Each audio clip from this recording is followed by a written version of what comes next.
I want to thank the 19,682 subscribers here on the Michigan Football Report, but I've got a very sad announcement for those of you watching who have not subscribed. I'll do a little rap horn here. All right, May 20th, 5/20, 10 days from now, the channel is going private on YouTube unless we get to 20,000 subscribers. Till then, it's 19,682. So 318 people who will watch this video. We'll get thousands who are not subscribed to watch this video. So just need 318. The channel won't go private. If not, I'm going to roll with who got me here, okay? We're going private, subscribers only forever. So that's just, that's not a threat. That's just how it is. All right, we're going to talk some Michigan football offseason burning questions coming up in the show right now.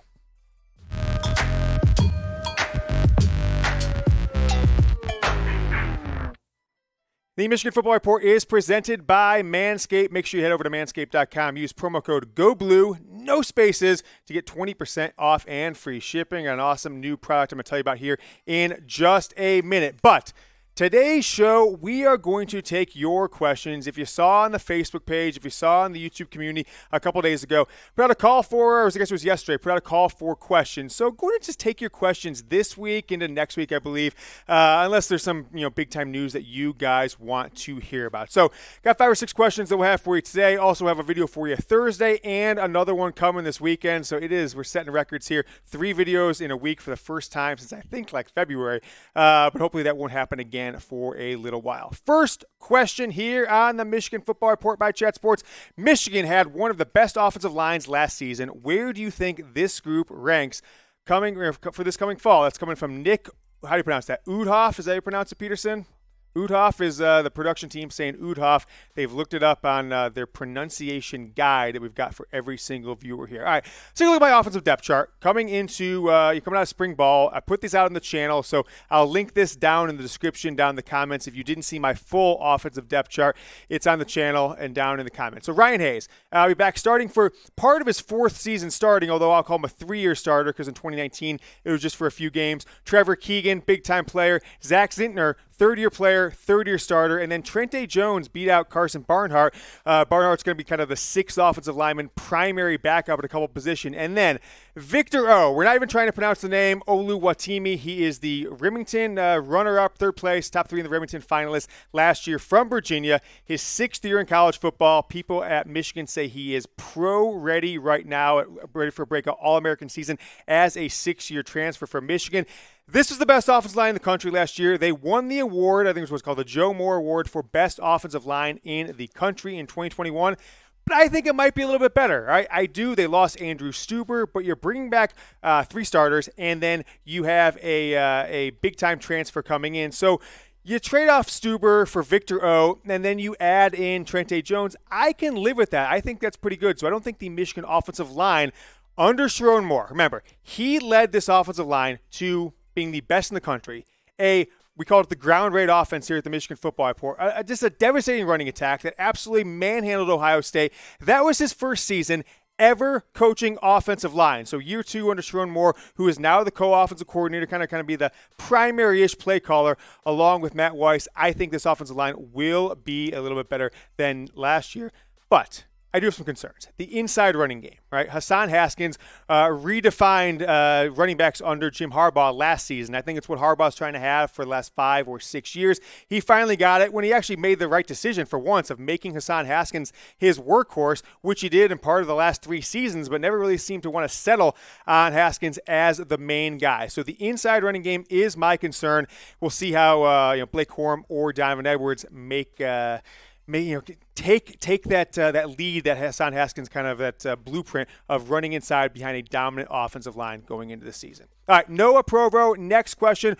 Will we wear the All-Maize uniforms at some point this season? I think that this was a big disappointment for a lot of Michigan fans when you saw how willing Jim Harbaugh, the Michigan players, the Michigan athletic program, was willing to kind of change things up for the first time under Harbaugh and roll out multiple alternative jerseys and uniform combos last year, right? We didn't know what combo Michigan was going to wear from a day, from game to game. I think the alternative uniforms here under Harbaugh are here to stay.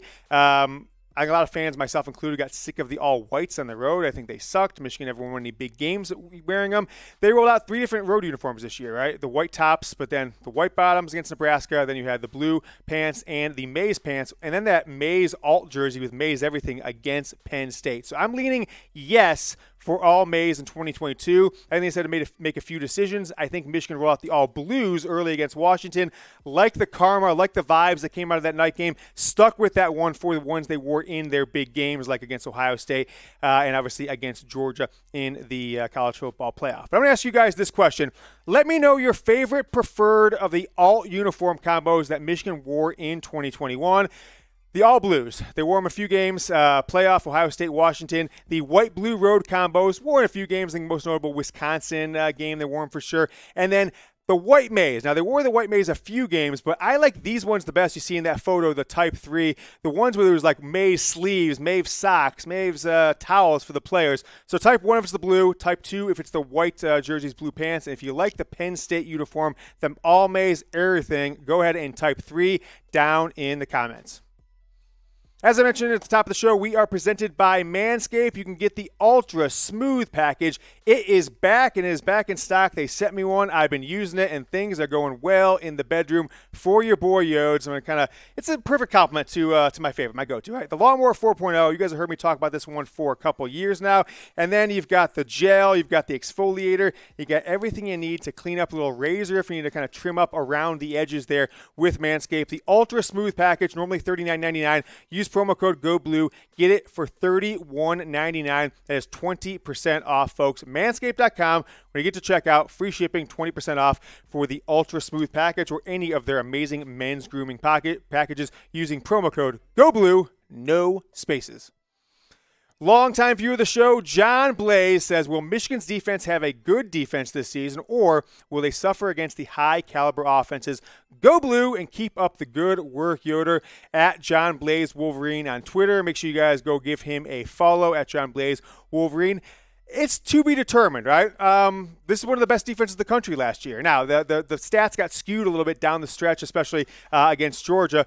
Big Ten champions, right? The 8th best scoring defense you see below me on the screen in the country last year. They were top 10 in almost all the stats, or top 15, but the Ohio State game, although they only scored 27 points, Ohio State put up a lot of yards through the air. Those are kind of garbage time yards, a lot of them. And then Georgia basically did whatever they want against Michigan's defense. So, Michigan ended up, 20 in yards per game overall in the country, 27 against the rush, and also 27 against the pass. You see the stats there on the screen. Those are the national ranks over there on the right side. So Michigan's not going to have much of a test, right? If you look at the schedule, which we'll do, we're doing that this show or next show, Peterson, I can't remember. We'll look at the schedule, I think, on a coming show. But there's not going to be much of a test early on for this team. You could get 6, 7, 8 games into this season and really not know what Michigan's defense is made of, because they're going to go against such poor competition in the out-of-conference. They don't have a marquee game, and they start off with Maryland and Rutgers, and even Michigan State. No one's really expecting much out of their offense this year after they got rid of that bum Kenneth Walker, who would have done nothing against them and will probably get cut from the Seattle Seahawks. I might cut the Seattle Seahawks show here at Chat Sports for other reasons, and Kenneth Walker might also get cut from that team. So if they don't have him, I don't see them doing anything against Michigan, really, in Michigan Stadium this season. So I don't think we're really going to know, folks, until Penn State game or potentially even to the Ohio State game at the end of the year. KJ, longtime viewer, longtime commenter, what does the wide receiver depth chart look like to you at the moment? Said it at the top earlier in the show, put my depth chart, offense and defensive videos out a few weeks back, so you guys check those out on the channel. But let's go ahead and take a look. So we have the depth chart here for the wide receivers. Toss those up on the screen. Now, Cornelius Johnson, Ronnie Bell, I've got them pegged as the top 2 wide receivers. And then A.J. Henning, I don't know what to make of him yet. Is he going to be a true wide receiver, or are they going to move him into the backfield to get a little bit more play as a running back? The whole Deebo Samuel thing, that's kind of a interesting thing to try and compare yourself to. But I think your top 3 receivers, if Henning remains a receiver, will be Johnson, Bell, and Henning in the slot. But Michigan will run a lot of 4 wide receiver sets. Andrel Anthony has the opportunity to break in. if he plays well and kind of eliminate that slot position, maybe move Ronnie Bell back to the slot position like he played back when he was a freshman in 2018-19 when he had a few other wide receivers around him. The stats of the guys coming back, Roman Wilson, kind of being overlooked in this whole wide receiver rotation coming out of spring ball, but he'll still make an impact. He's still got a lot of talent. People forget about Ronnie Bell and the emergence of Andrel Anthony. Johnson had a pretty decent year last year, 620 yards all in, but he struggles to catch the ball in the end zone, get in the end zone and score touchdowns. Only 3 touchdowns last year as Michigan's leading wide receiver. So if he wants to, kind of keep that top wide receiver position, he's going to have to do a little bit better coming out of the coming into the 2022 season. All right, what do we got next here? We got free shipping here from Manscaped, but let's go to another question here on the Michigan Football Report. Got a question coming in from Micah Hashikoa. Okay, I think I got it right. Thank you for the question, Micah Hashikawa. Got it there. I got the producer in my ear. How much will our run game suffer because of our loss at the O-line? What areas will be worse at defending, the pass or the run?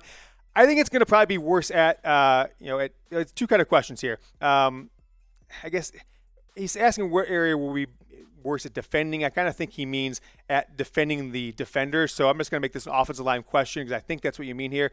I think Michigan's going to struggle more on the run game from an offensive line perspective, but not because it's a step back from the offensive line, but because Michigan is losing one Hassan Haskins, and he was the bell cow that you went to every time you needed 3, 4, 5 yards and a touchdown, especially those 5 touchdowns he scored against Ohio State. Brandon coming in, Brandon Baloof. My only question is the defense. Too many good players left, and some left early too, honestly. Who will step up and be the leader on this defense? So Michigan had 3 players drafted in the 2022 NFL Draft a couple weeks ago, but also had a couple guys that surprisingly left that I think most Michigan fans were surprised by that didn't get picked. Chris Hinton, Vincent Gray. You had Hutchinson go number 2 overall. You had Daxton Hill go the second to last pick of the first round to the Bengals. And then David Ojabo, likely a top 20 pick, got injured at Michigan's Pro Day. He went second round, number 45 pick overall. So I think that Michigan's definitely going to miss those guys. I think the offense needs to be the strength of this team early on in the season. I think you need to have guys like Junior Colson and, hell, even Will Johnson, who will be a true freshman but has already been talked about as a leader throughout spring practices and workouts this spring so far. I think he has a potential to be a leader, but the guy I'm leaning on to be the emotional leader and I think the play leader is Junior Colson. Jeffrey, come up with a question. Some of these are tough last names. Oshelfsky. Jeffrey Oshelfsky. That's not that bad of a name. Do you think Michigan should just start JJ in the second game and reverse roles just in case? Do it against weaker teams at home. I thought about this question for a while, and I think there is some validity to it, but I don't think it's a good idea if you start Cade McNamara game 1 to pull him in game 2 for his backup quarterback to give him a start. Because that's going to signal to everybody if McCarthy plays good, he's the starter going forward. And Cade McNamara said it best during spring football. Hey, I'm a Big Ten championship quarterback. You know how many Big Ten championship quarterbacks there are playing in college football right now? 1, and that is Cade McNamara. So I think you give Cade McNamara the start, of course, in game 1, especially since J.J. McCarthy was injured in spring ball. But if he struggles, then you give McCarthy a little more reps in the second half. I think Michigan needs to do that regardless. Give J.J. McCarthy maybe 1 series in the first half, and then if you're up by 20 points or more in the second half, every drive after that, you give it to McCarthy. See what he has. You get to that 4th, 5th game here in the Big Ten season. If McCarthy's outperforming him, the offense is humming, maybe J.J. McCarthy becomes your starter for the rest of the year. All right, we're about 13 minutes into the video. Everyone still watching is part of the Michigan Football Report end of video squad. These are the diehards. These are the real ones. These are my MFers, Michigan Football Report viewers. So go ahead and type squad if you were part of the end of the video crew. As I said earlier, we'll be back with a video on Thursday, so make sure you guys comment squad if you made it this far. And, hell, tell your friends. Remember, I don't want to go private, but tell your friends to subscribe to the Michigan Football Report.